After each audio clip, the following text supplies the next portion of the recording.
This is the Level Up Podcast. I'm Taylor Petrinovich. And I'm Kelley Gilster of 618 Studios. And we are on a mission to help filmmakers level up their businesses and their craft so they can make more and work less. We want to help you confidently take your business from mainstream to luxury, and it all starts right here.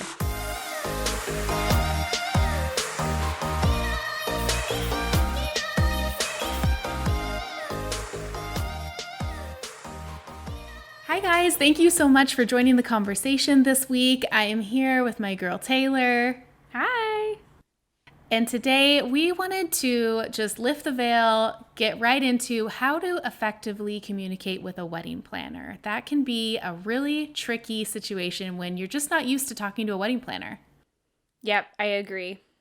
There's like this whole shift that happens as you climb pricing, and one of the key differences is going from booking and communicating just with the client, and all of a sudden you have this third party in there, and sometimes it can be really confusing on how to conduct yourself or how much you communicate, and so that's what we're here to talk about today. But first, Kelley, how are you doing today? It's a little bit of a crazy week over here at my house. If you're watching, visually on our YouTube channel, you'll see that I'm in my living room, which isn't normal for me. And that's because we are repainting our guest room / office, and then we're redoing our bedroom. So it's a little bit chaotic, kind of in shambles behind me. Thank God for some, F2.8, just blurring that all out. But Taylor, what about you? What'd you do this weekend? I'm trying to think. Honestly, I feel like my life is a bit of a blur with the kiddos. We had like a school function on Friday night, took them to that, but just living in kidland on the weekends and enjoying it right now during off season, honestly. So I'm not complaining. Yeah, we kind of start to miss our little ones during, I feel like wedding season just like flies by, and then we get a little bit of time to rejuvenate with the family. So that is awesome. So I think that wedding planner communication is a huge hindrance in our market, or in our industry. I remember like the first 5 years of our business, we had really nailed down our communication with our brides or our grooms or our clients. And they were our first point of contact. Like we were meeting up at coffee shops, we were getting together with them. I think that it also just went along with like Paul and I being younger. We were in our early 20s. A lot of our clients have like aged with us, we've found over the last 13 years. And so there was a lot more free time to be able to like dive into in-person meetings. And at the time that was like kind of the industry standard too. And I remember probably year 5 or 6, we got an email from a wedding planner. And it like really put a halt in our like workflow. We were like, whoa. What is this person? Who's trying to step on our toes? What is happening right now? Like, no, we don't talk to this person. We talk to the client. And it was honestly a huge wake up call for us on like our pre-booking workflow to delivery to like just understanding like why is there now this third person in our relationship with our couple. And it took a long time. And so over the past few years, we found a really effective flow on how to just streamline the booking process alongside planners. And we're really excited to share a little bit more about that and the details that we have created for you. What about you, Taylor? What was your experience? Yeah, I would say that this is one of those topics that I don't really see discussed very often, especially in the filmmaker world. Maybe it's something that people don't consider to be like as important as what camera or drone you're shooting on, but I would argue that communication with a planner can make or break you in this industry, and going about it professionally and clearly, but also having a bit of like a personal edge, not being all just like buttoned up. If you're watching on YouTube, like I did like a tie motion, but like we don't want to be like robotic. We want to have a personal element to it, but still be professional.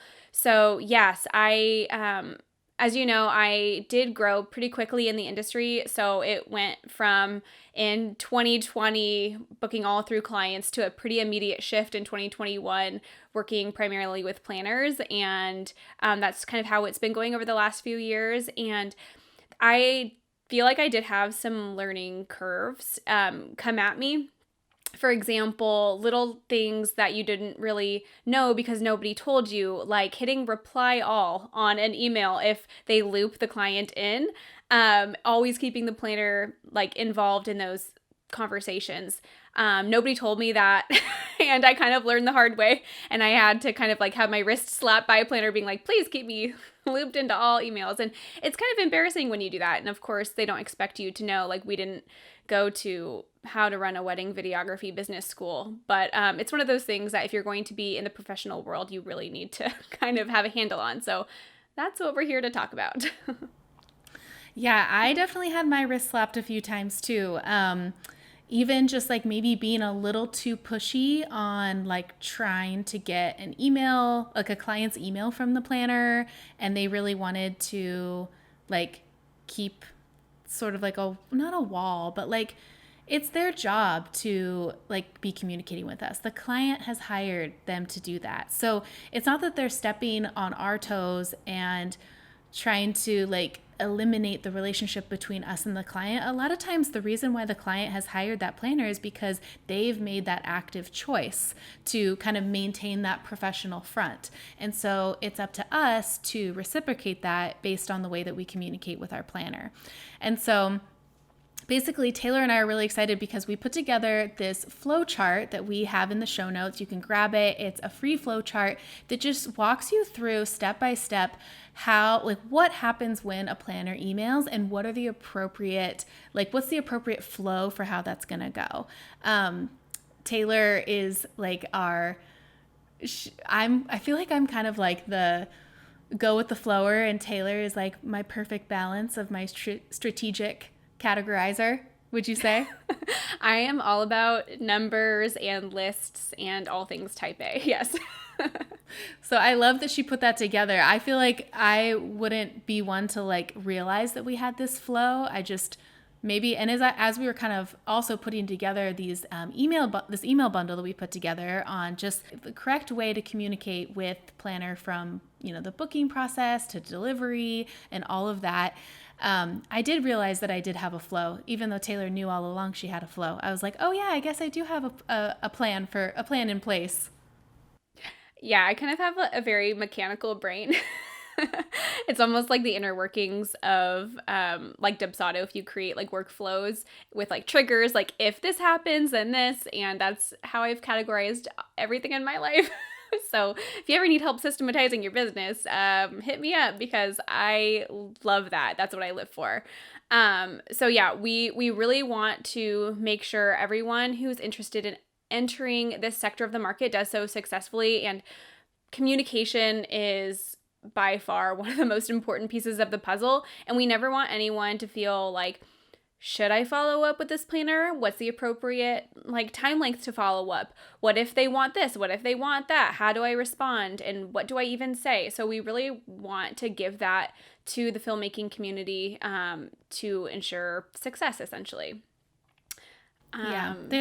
You know, we, like I said, we kind of had to learn the hard way, and just by like providing this to everyone who's listening and for future filmmakers who hop in and are listening later on, just know that that resource is there for you. So if you're, you know, starting to maybe get some inquiries from planners and you're just feeling like you're not nailing your communication just yet, jump in those show notes, grab that free resource that we put together of that flow chart. And then from there, if you're looking for just like some really easy plug and play templates, you can find those too in our new email bundle. Yeah. And we hope that you guys do take advantage of that. So Kelley, what's one thing you think all filmmakers should know about communicating with wedding planners? I think one thing that I was really surprised by when we started communicating with wedding planners was that less is more. What about you, Taylor? Yes, I would definitely agree. Less is more, and it's okay to be right to the point. Maybe to expand on that, they don't need a whole lot of fluff about how your summer's going. No. They're very, very busy, and they're like, their time is money, right? So we really want to be direct with them.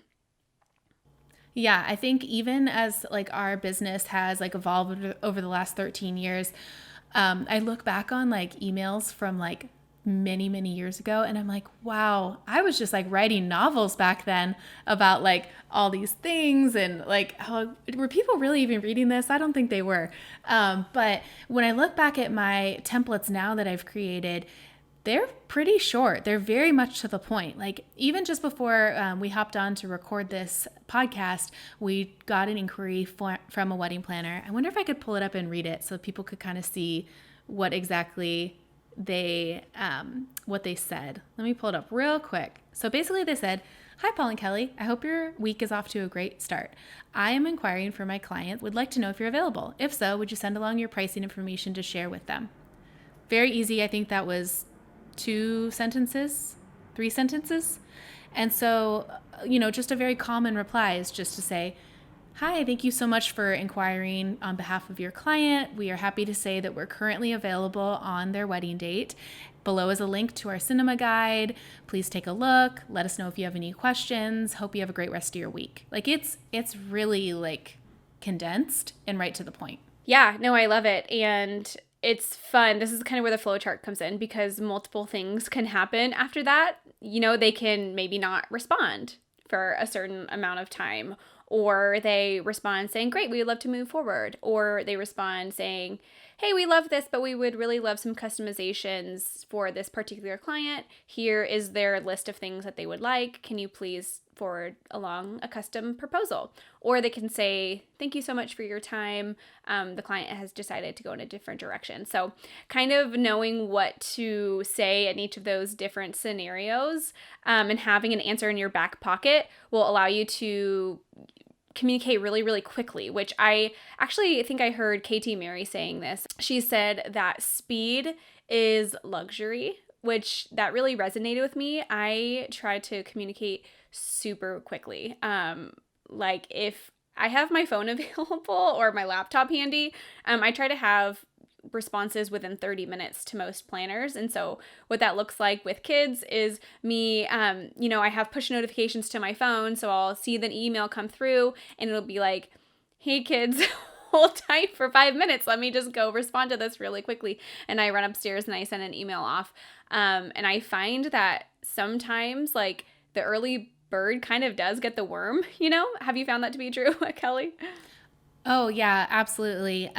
We have a future guest coming on in a couple of weeks who's a wedding planner, and we had the opportunity to film her academy, and it was really amazing. Like, I want to ask her if like other vendors can like sit in on this academy and attend when we talk to her, because it was so eye-opening for me as a wedding filmmaker to see the conversations that these planners have behind closed doors when they're in a learning environment. And one of the biggest things that she said was that I need my vendors to respond quickly. That's the biggest thing. Like, I want to keep the ball rolling. I want to get when I'm ready to book my vendors, I'm ready now to book my vendors. So looking back on that email that I just read, I had written back within like 35 minutes to that email. And because we had that template, because I have those templates just readily available, it's a very simple copy paste. I'll swap in the date, I'll swap in the planner's name. There's like 3 little spots that I'll change, and I'll have that sent off within 15 seconds. It's really easy. Yeah, I love that. And going back to my love for systematizing things, having systems for circumstances like this can actually affect the bottom line in your business, truly. One thing that I think a lot of filmmakers could really work on, and this is like as an industry as a whole, wedding filmmakers, is really understanding the different facets of the wedding industry and really not keeping blinders on to just the filmmaking portion. One thing that's going to help you really propel your business forward is kind of knowing a little bit about each vendor category. And the one you should probably know the most about, besides maybe a photographer, would be the wedding planner. And so we're going to kind of walk you through what that role in a wedding day looks like and how you understanding the role of a wedding planner can really help you maximize those events and those relationships. So Kelley already mentioned that obviously a client is hiring a wedding planner to take a lot of things off their plate. They're busy professionals. They don't want to be in the nitty-gritty of the wedding planning process. They really want someone to just do that all for them.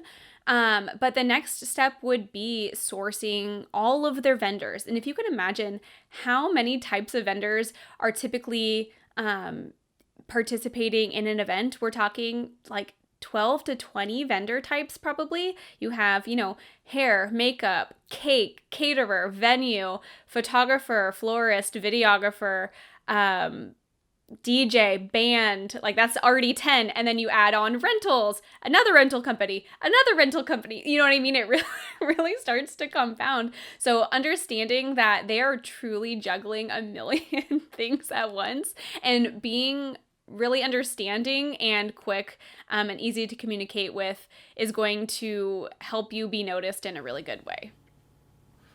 Yeah, they're going to be, vetting your work a bit. And when they come to you, a new planner comes to you and maybe they're trying you out, maybe they haven't worked with you before, or the client is like, I don't know who to hire for video. I trust your recommendation. And so maybe they have a couple people in their back pocket, but they've seen your beautiful work on Instagram and they're wanting to bet on you. They're like, you know what? I haven't worked with them closely, but their work is pretty and I love their brand and I feel like it aligns with my brand too. So the next step there is they're going to be vetting you on that initial booking process, how seamless it is, how easy it is. And then from there, there's kind of that gap where wedding planning has resumed and, you're not really in the conversation. That's okay. Then you get brought back into the equation when the wedding date is approaching. We're like 4 to 6 weeks out.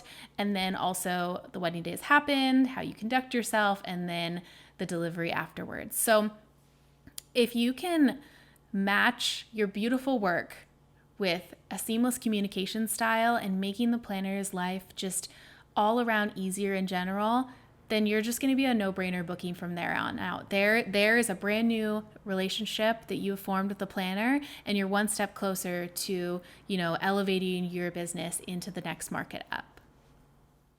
Yes to all those things. Very well said. I love that. So the next kind of piece of a planner's job as it pertains to us is to be the communicator with all of the vendors. And Kelley, you touched on this before where earlier in your career, you felt a little bit like you started having planners a part of the communication process and you felt like your toes were being stepped on a little bit. You're like, no, like the client is the client and I want to talk to them.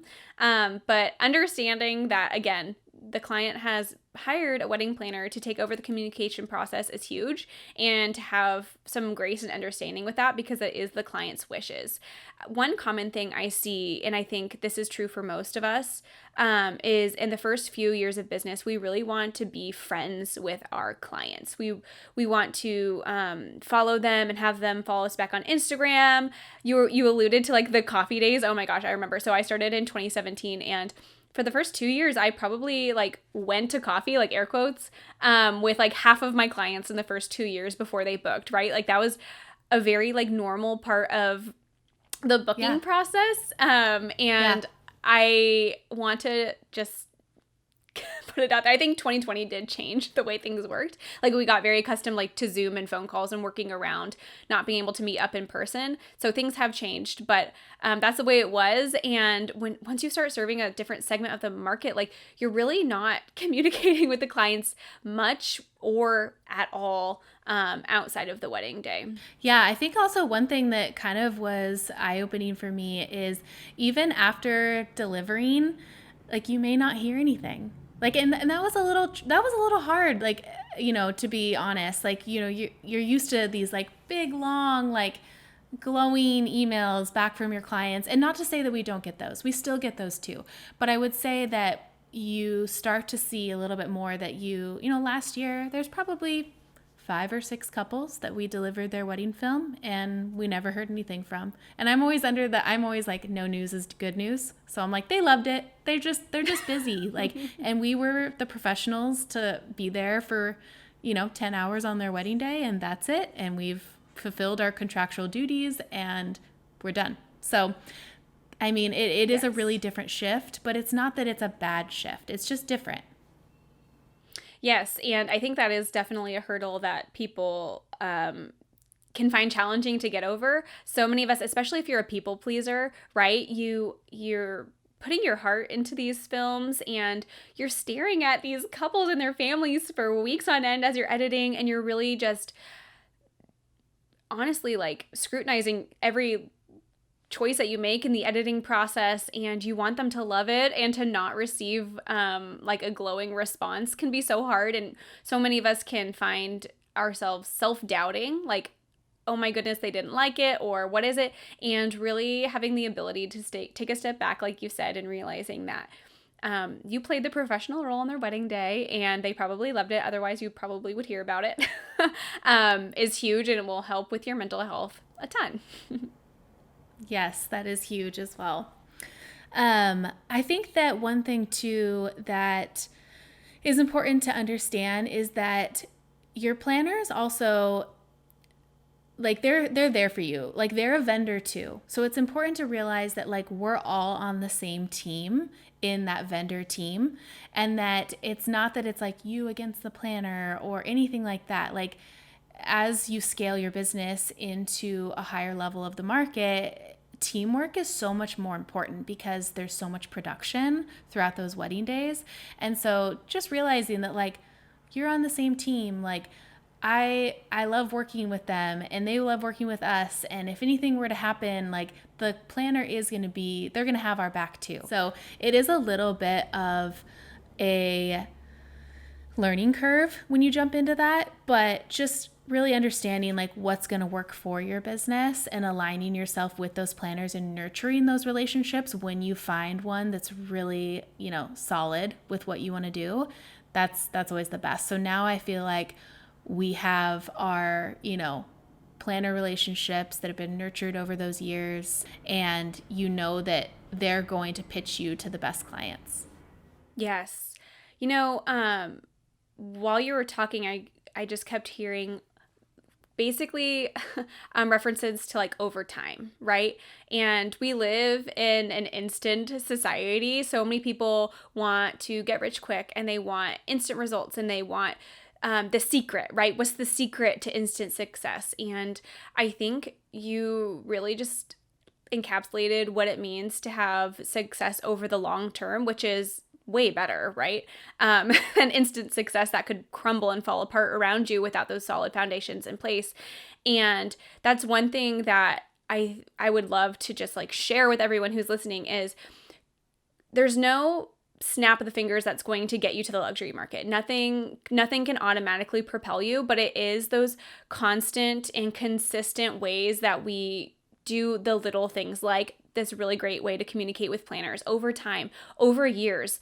We're all people, and we want to build trust. We want to build relationships, and planners are no different. And relationships between filmmakers and planners are no different. So over the years, having really effective communication is just going to compound to the point to where you become a planner's go-to no-brainer choice. But it's not something that's just going to happen tomorrow or next month. It's really the slow game, but the time is going to pass anyway. Whether you do it or not, the time is going to pass anyway. And next year when you're sitting here, are you going to wish that you did things this right way, in this really like business forward way, or the way that you've been doing them? And I don't know. I just want everyone to start guiding their business and making choices to where in a year from now, you'll be really happy that you did, even though you didn't see instant results. Yeah. I think anytime you enter a new level of the market, there is things that you do slightly miss, from the market below, especially when it comes to just feeling comfortable. I think we all want to feel comfortable. And when you put yourself out there and you're, communicating now with a planner that you're not used to, you're uncomfortable about it. Like I was there too. And I think a lot of other people who might be listening might just not have that confidence to talk to these planners. And so that's why I love this bundle that Taylor and I put together. We both really sat down and we spent a lot of time going through this and ensuring that we had every piece that filmmakers need, based on, our combined years of experience, guiding you guys through any of the scenarios that it could occur in this booking to delivery process with planners as your point of contact. So I really hope that you guys check those out. I really hope that you grab that flow chart first in the show notes. And I think it'll just really help, like I said, lift the veil to any uncertainty that you might be feeling so that you know that this is a very normal thing. It's a very natural flow into the luxury market, and your business is just going to reap the benefits from that. Thank you for joining us in this conversation. If you enjoyed this episode, please help us reach more filmmakers just like you by taking a screenshot and sharing it on social media. Don't forget to tag us at The Level Up Co. And join us again next week, same time, same place, as we continue to level up the industry together.